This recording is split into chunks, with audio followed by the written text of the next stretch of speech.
добра, дали ќе биде дали ќе припадне на напред или има нова политичка комбинаторика за нов партнер во владата? Значи, ние сме кажали порано и повторуваме дека коалицијата е отворена, зборам владината коалиција е отворена за за проширување и за пристап на нови пратеници. Сме со приговори со неколку такви пратеници, односно политички партии кои се дел од Европскиот фронт и многу брзо тоа ќе се случи. Во делот на тоа место и на неколку други испразнети места, значи се, да кажам, резервирани за вакви припојувања кон владината коалиција. Нека ми thënë edhe më herët dhe po e përsëritim që koalicioni qeveritar është I hapur për bashkëngjitje të deputetëve dhe partive politike nga opozita. Më konkretisht jemi në bisedime me disa deputetë dhe parti politike të cilët më herët kanë qenë pjesë e frontit europian, të cilët shpejt do të jenë pjesë e koalicionit të qeverisës dhe disa nga pozicionet që I ka pasur më herët koalicioni vlen tash janë të, më thonë, I kemi të parapara që t'i plotësojmë me kuadrot të këtyre partive apo deputetëve të cilët do t'i bashkangjiten koalicion.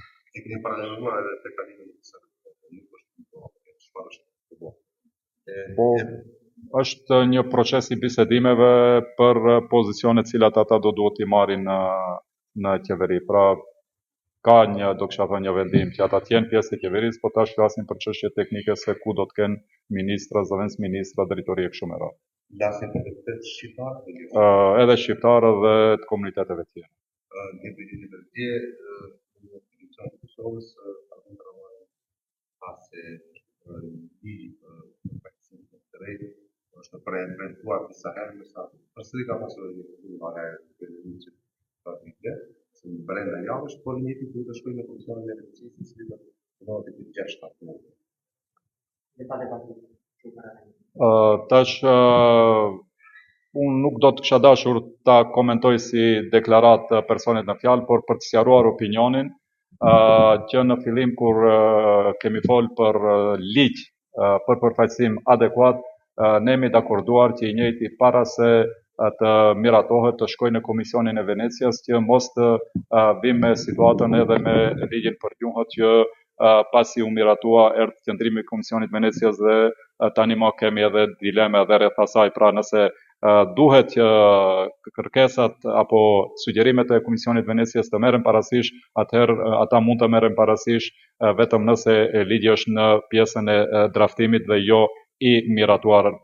Pjesa tjetër ne po punojmë edhe besoj që edhe në Komisionin e Venecias ky ligj do të kaloj apo sugjerimet do të vinë shumë shpejt dhe po punojmë që I njëjti pastaj të miratohet edhe në procedurë parlamentare, për më shumë që për ne nuk është më e rëndësishmja, ashtu si ka qenë fatkeqësisht në të kaluarën, përvoja politike nuk është më e rëndësishmja që ky ligj të miratohet para zgjedhjeve. Ne kemi premtuar që do të ketë ligj për përfaqësim adekuat që nuk do të jetë I kontestueshëm nga kushtetuta apo ligje tjera dhe I njëjti do të jetë në shërbim të përfaqësimit adekuat ashtu siç është e përcaktuar me kushtetutë dhe a do të ndodhë para zgjedhjeve apo pas zgjedhjeve, ne garantojmë që ky ligj do të miratohet.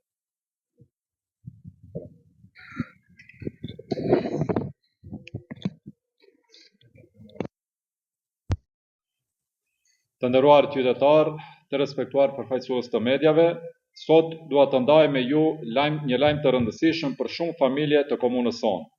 Komuna e Tetovës ka hapur thirrje publike për ndarjen e ndihmës financiare të njëhershme, gjithsesi voucher për qytetarët në nevojë sociale për vitin 2025.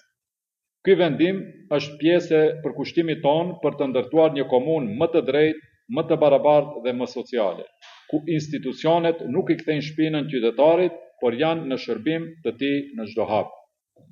Përmes kësaj thirrje, Komuna e Tetovës do të ndajë 1000 voucher me vlerë prej 3000 denar secili, e që do të mund të përdoren ekskluzivisht për shlyerjen e obligimeve ndaj Komunës së Tetovës, taksën mbi pasurinë, si dhe për pagesën e shërbimeve të ofruara nga ndërmarrja publike Shari dhe kompania Sabërmaher.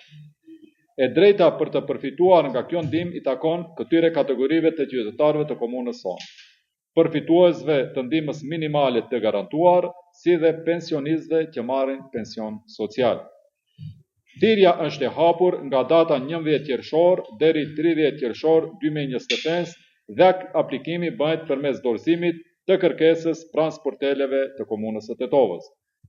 Formularet janë të gjashme si në formë elektronike në faqen zyrtare të komunës, ashtu edhe në mënyrë fizike në ambientet e komunës. Përzgjedhja do të bëhet më transparencë të plotë dhe në mënyrë të drejtë, sipas parimit, i pari që aplikon, i pari përfiton.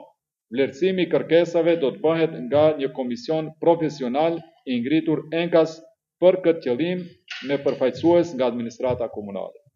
Të nderuar qytetar, ky hap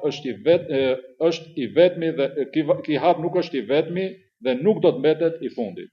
Komuna e Tetovës është e përkushtuar që edhe në të ardhmen të ndërmarrë masa të tjera të drejtpërdrejta në mbështetje të shtresave më të ndjeshme të shoqërisë sonë.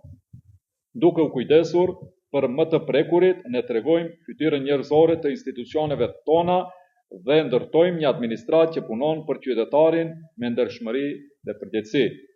Ju ftoj të gjithë qytetarët që përmbushin kriteret të aplikojnë brenda fatit të përcaktuar dhe të përfitojnë nga kjo ndihmë që synon të lehtësojë përditshmërinë dhe kushtet e vështira ekonomike të qytetarëve tanë. Ju faleminderit për vëmendje.